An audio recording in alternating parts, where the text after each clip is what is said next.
یہ پیغام آ رہا ہے کہ جامعہ حفصہ کی زمین پر جب چھوٹی بچیاں یا بڑی بچیاں بیٹھ کر پڑھتی ہیں تو ہم بہت پریشان ہوتے ہیں کہ جامعہ حفصہ کی زمین پر طالبات قرآن کیوں پڑھ رہی ہیں اور حدیث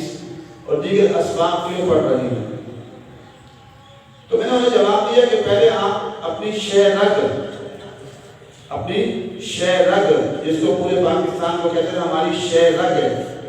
کشمیر سے 7-8 لاکھ آدمی کو علیحدہ کر لیں تو میں بچیاں ہٹا دیتا ہوں۔ وہاں پر 6-7-8 لاکھ آدمی قبضہ کی ہوئی ہے، اس پر آپ کو کوئی پریشانی نہیں، اور یہاں صرف جامعہ حفصہ کی زمین پر بچیاں بیٹھ کے قرآن پڑھتی ہیں تو بہت پریشان ہو جاتے ہیں، بیچارے نیندیں حرام ہو رہی ہیں۔ وہاں 10,000 لوگ تو خود حکومت آزاد کشمیر کے وزیر اعظم نے کہا کہ رجسٹر بچیاں ہیں جن کی عصمت دری ہو چکی ہے، 3 لاکھ افراد وہاں سے اٹھا کر غائب کر دیے گئے ہیں بچے۔ آپ پہلے اس کی تو فکر کیجیے اپنی شہر کی، اس کے لیے آپ نے قوم سے کھربوں روپے کے کھائے ہیں، تو اسی لیے کھائے تھے کہ ہم نے جب کشمیر کا وقت آئے گا تو جہاد کریں گے۔ آپ اس سے آرمی کو نکلوا دیں، ہندوستان آرمی کو جرأت کریں نا، آپ کی ساری جرأت اپنوں کے لیے، غیروں کے لیے جرأت کریں، اور وہاں سے آرمی نکلوا دیں، میں جامعہ حفصہ کی بچی ہٹوا دیں تو میں زمین آپ کے حوالے کروں، میرا تم سے وعدہ ہے۔ اتنا کرو، جرأت کرو کہ کشمیر سے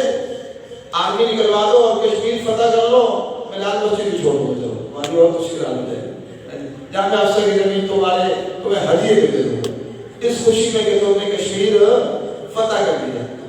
اللہ کے بندو، جو کام کرنے کے ہیں وہ کرتے نہیں۔ علامہ رشید غانی سے یہ کہا کرتے تھے کہ بھئی نان ایشو کا ایشو بناتے ہیں، کہتے ہیں میں کہ تو اسلامی نظام نافذ کرو، کہتے ہیں غانی بھائی آپ کے جو بٹن لگے ہوئے ہیں یہ ٹھیک نہیں لگے ہوئے، کہ آپ کے کپڑوں کی سلائی اچھی نہیں ہے، کپڑوں کی سلائی ذرا سیٹ کرتا ہے۔ یہ اللہ کے بندو، ادھر اس وقت کشمیر تو جل ہی رہا تھا، اب وہاں کے مسلمان چل رہے ہیں، دہلی چل رہا ہے،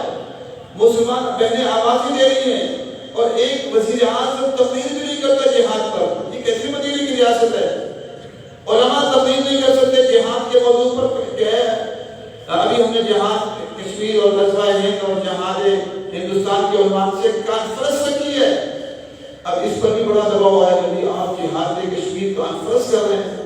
تو جہاد تو بات کا مسئلہ کانفرنس کو برداشت نہیں کر رہی ہے۔ تو اس لیے میرا اس سے مطالبہ ہے کہ آپ کشمیر سے آرمی کا محاصرہ ختم کرا دیں، آرمی کو وہاں سے ہٹوا دیں، کشمیر فتح کر لیں، جامعہ حفصہ کی زمین بھی آپ کو دے دوں گا، لال مسجد بھی آپ کے حوالے کر کے میں چلا دوں گا، جامعہ سید حفصہ کی 732 چلا دوں گا انشاءاللہ، میرا وعدہ ہے انشاءاللہ پوری قوم کے ساتھ۔ السلام علیکم۔